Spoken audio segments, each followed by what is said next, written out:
Hi hello welcome back to my mini vlog. ಈ ವ್ಲಾಗಲ್ಲಿ ಅಮ್ಮನ ಮನೆಯ ಹಬ್ಬದ ಪ್ರಿಪ್ರೇಷನ್ನ ತೋರಿಸ್ತಾ ಇದ್ದೀನಿ. ಪಿತೃಪಕ್ಷ ಹಬ್ಬ ಇತ್ತು, ಹಾಗಾಗಿ ಹಬ್ಬದ ಶಾಪಿಂಗ್ ಅಂತ ಸಂತೆಗೂ ಕೂಡ ಬಂದಿದ್ವಿ. ಸಂತೆಗೆ ಬಂದ್ವಿ, ಹಬ್ಬದ ಸಂತೆ ಆಗಿರೋದ್ರಿಂದ ಎಲ್ಲ ರಶ್ಶೇ ಇತ್ತು. ಹಾಗಾಗಿ ಮುಂದೆ ಕೂಡ ಹೋಗ್ತಾ ಇದ್ವಿ, ಏನೇನು ಬೇಕು ತಗೊಂಡು. ಮಳೆಯಲ್ಲಿ ಆ ಕೆಸರಲ್ಲಿ ನಡೆಯೋದಕ್ಕೂ ಆಗ್ತಾ ಇಲ್ಲ, ಅದರಲ್ಲಿ ವ್ಯಾಪಾರ ಕೂಡ ಮಾಡ್ತಾಯಿದ್ರು. ಅವ್ರು ಬೆಳೆದಿರೋ ಬೆಲೆಗೆ ತಂದು ಕೊಡೋದು ಹಬ್ಬದ ಟೈಮ್ಗಳಲ್ಲಿ ಅಲ್ವಾ, ಹಾಗಾಗಿ ಅವ್ರು ಕೂತ್ಕೊಂಡು ವ್ಯಾಪಾರ ಕೂಡ ಮಾಡ್ತಾಯಿದ್ರು.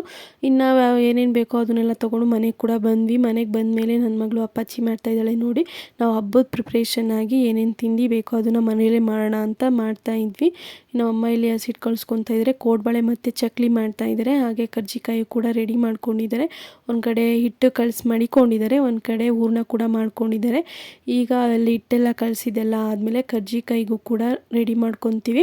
ನಾವು ಯಾವುದೇ ಕೆಲಸ ಬೇಗ ಮಾಡೋಣ ಅಂತ ಮಾಡೋದಕ್ಕೆ ಹೋದ್ರೂ ಇಂಥ ತೀಟೆ ಮಕ್ಳು ಕಟ್ಕೊಂಡು ಮಾತ್ರ ಯಾವ ಕೆಲಸನೂ ಮುಂದೆ ಸಾಗೋದೇ ಇಲ್ಲ ಅಂತಲೇ ಹೇಳ್ಬೋದು. ತುಂಬ ತೀಟೆ ಮಾಡ್ಕೊಂಡು ಕೂತಿದ್ಲು.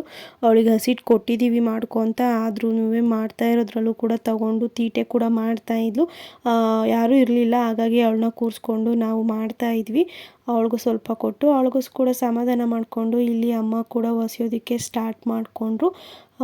ಹೊಸ್ದಂಗೆ ನಾನು ಮಿಷಿನಲ್ಲಿ ಒತ್ಬಿಟ್ಟು ಹೂರಣ ಹಾಕ್ಕೊಂಡು ಅಲ್ಲಿ ಪ್ರಿಪೇರ್ ಮಾಡ್ಕೊತಾ ಇದ್ದೆ. ಕರ್ಜಿಕಾಯಿ ಅಂತೂ ತುಂಬಾ ಚೆನ್ನಾಗಿ ಬಂತು ಅಂತಲೇ ಹೇಳ್ಬೋದು. ಒಂದು ಕೂಡ ಕಿತ್ತೋಗಲಿಲ್ಲ, ಅಷ್ಟು ಚೆನ್ನಾಗಿ ಬಂತು. ತುಂಬಾ ಫಾಸ್ಟಾಗೆ ಮಾಡಿದ್ವಿ, ಬೇಗನೆ ಸಾಕ್ತು ಅಂತ ಅನ್ನಿಸ್ತು. ಫೈನಲಿ ಕರ್ಜಿಕಾಯಿ ಇಷ್ಟು ಮಾಡಿದ್ವಿ. ಹಬ್ಬಕ್ಕೆ ಸ್ವಲ್ಪನೇ ಮಾಡ್ಕೊತಾ ಇದ್ವಿ, ಹೆವಿ ಏನು ಮಾಡ್ತಾ ಇರಲಿಲ್ಲ. ಇಷ್ಟು ಚೆನ್ನಾಗಿ ಮಾಡ್ಕೊಂಡಿದ್ವಿ, ಅದೇ ಒಂಥರ ಖುಷಿ ಆಗೋಯ್ತು. ಒಂದು ಕಿತ್ತೋಗಿಲ್ಲ ಏನಿಲ್ಲ ಅಂತ. ಹಾಗೆ ನಾನು ಕರ್ಜಿಕಾಯಿನೂ ಕೂಡ ತೇಲ್ಸ್ಕೊಳ್ಳೋಣ, ಆಮೇಲೆ ಚಕ್ಲಿ ಎಲ್ಲ ತೇಲ್ಸೋದಕ್ಕೆ ಸರಿ ಹೋಗುತ್ತೆ ಅಂತ ನಾನಿಲ್ಲಿ ಕರ್ಜಿಕಾಯಿ ಕೂಡ ತೇಲ್ಸ್ಕೊತಾ ಇದ್ದೀನಿ. ಇನ್ನೊಂದು ಕಡೆ ನಮ್ಮಮ್ಮ ಚಕ್ಲಿ ಕೂಡ ಒತ್ತೋದಕ್ಕೆ ಸ್ಟಾರ್ಟ್ ಮಾಡಿಕೊಂಡ್ರು. ಅದು ರೌಂಡ್ ಶೇಪಲ್ಲಿ ಬರ್ತಾ ಇರಲಿಲ್ಲ, ಹಾಗಾಗಿ ಮೇಲೆ ಒಂಥರ ರೌಂಡ್ ಶೇಪಲ್ಲಿ ಬರೋ ರೀತಿ ಮಾಡ್ಕೊಂಡಿದ್ವಿ. ಇದು ತುಮಕೂರಲ್ಲಿ ಆಂಟಿ ಮಾಡ್ತಾಯಿದ್ರು, ಹಾಗಾಗಿ ಈ ಥರ ಶೇಪ್ ಬರೋ ಥರ ಮಾಡಿಕೊಂಡು ಅದನ್ನು ಕೂಡ ತೇಲ್ಸ್ಕೊಂಡು ಎತ್ತಿಟ್ಕೊಂಡ್ವಿ. ಟೇಸ್ಟ್ ವೈಸ್ ನೋಡಿದ್ರೆ ಚಕ್ಲಿ ತುಂಬಾ ಚೆನ್ನಾಗಿ ಬಂದಿತ್ತು ಅಂತಲೇ ಹೇಳ್ಬೋದು. ಚಕ್ಲಿ, ಕೋಡ್ಬಳೆ, ಕರ್ಜಿಕಾಯಿ ಇದೆಲ್ಲ ಆದಮೇಲೆ ತೊಮಟಕ್ಕೂ ಕೂಡ ರೆಡಿ ಮಾಡ್ಕೊಂಡ್ವಿ. ತೊಮಟನೂ ಕೂಡ ಮಾಡ್ಕೊಂಬಿಡೋಣ ಅಂತ.